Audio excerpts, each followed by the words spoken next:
Hi hello viewers, இன்றைக்கி இந்த வீடியோவில் என்ன பார்க்க போகிறோம்னு பார்த்தீங்கன்னா, பொங்கல் அன்னைக்கு நாங்கள் எங்கள் வீட்டில் அறுவடை பண்ண மஞ்சள் பற்றி தான் பார்க்க போகிறோம். ஸோ மஞ்சள் எவ்வளோ அறுவடை பண்ணியிருக்கோம் அண்ட் எப்படி பொங்கல்லாம் செலிப்ரேட் பண்ணோம் அப்படின்றது தான் சின்னதாக ஒரு வீடியோ தொகுப்பு.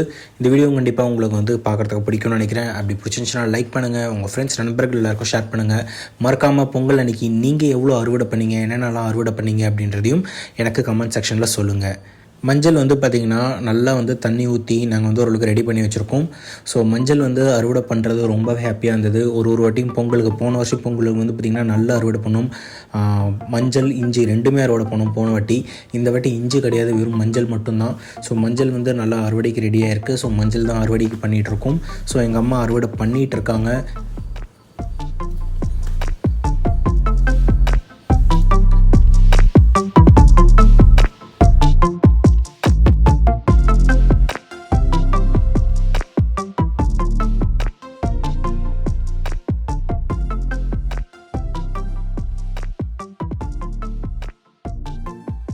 ஸோ மஞ்சள் அறுவடை பண்ணும்போது பார்த்து அறுவடை பண்ணுங்கள். உங்களுக்கு அந்த மஞ்சள் கொத்தோடு வேணும் அப்படின்னு நினச்சிங்க அப்படின்னா கொஞ்சம் கேர்ஃபுல்லாக நீங்கள் அறுவடை பண்ணுறது கரெக்டாக இருக்கும்.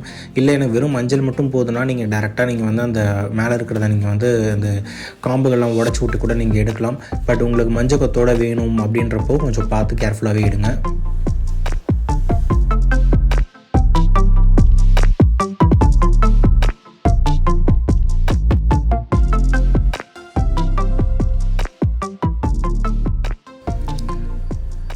ஸோ வேர்கள்லாம் நிறையா இருக்குது, மண்ணெலாம் நிறையா இருக்குது. இதெல்லாம் க்ளீன் பண்ணிவிட்டு எப்படி இருக்குன்றதை பார்க்கலாம்.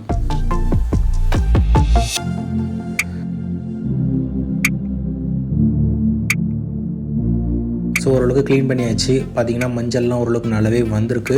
ஸோ மஞ்சள் பார்த்திங்கன்னா போன வருஷத்தை விட இந்த வருஷம் கொஞ்சம் கம்மி தான். பட் இருந்தாலும் மஞ்சள் நல்லாவே வந்திருக்கு.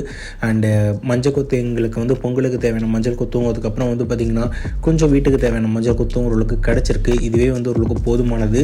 திருப்பியும் இதை எடுத்து நாங்கள் ரீப்ளான் பண்ணுவோம். ரீப்ளான் பண்ணி திருப்பியும் இதுலேருந்து மஞ்சள் எடுத்துக்கலாம். இன்னும் 2 பேக் போடலாம். போன வாட்டியும் ஒரு பேக் தான் போட்டுச்சு, இந்த வாட்டியும் ஒரு பேக் தான் போட்டுச்சு. இன்னும் ஒரு 2 பேக் போட்டு பார்க்கலாம் அப்படின்றதும் ஒரு ஐடியாவாக இருக்குது. ஏன்னா இதில் பெரிய பராமரிப்புன்னு எதுவும் தேவையில்லை. ரொம்ப சூப்பராகவே வளருது. தண்ணியும் பெருசாக நாங்கள் டெய்லியெலாம் ஊற்றுனது கிடையாது. வீக்லி ட்வைஸ் ஊற்றினாலே போதுன்ற ஒரு நிலமையில தான் இது நல்லாவே வருது. ஸோ மஞ்சள் கண்டிப்பாக எல்லாருமே ட்ரை பண்ணுங்கள். எல்லாருக்கும் பொங்கல் விஷஸ். அண்ட் இந்த வீடியோ முன்னாடியே போகணுன்னு நினச்சேன், இவ்வளோ டிலே வந்ததுக்கும் சாரி. அண்ட் ஒன்ஸ் அகெயின் எல்லாருக்கும் இனிய பொங்கல் நல்வாழ்த்துக்கள். அண்ட் இந்த பொங்கல் ஹாலிடேஸ் எல்லாமே சூப்பராக போயிருக்கும்னு நினைக்கிறேன். அண்ட் நான் உங்களை அடுத்த ஒரு சூப்பரான வீடியோவில் சந்திக்கிறேன். Until then, bye from your Sakthivel. Have a happy going day. Bye bye.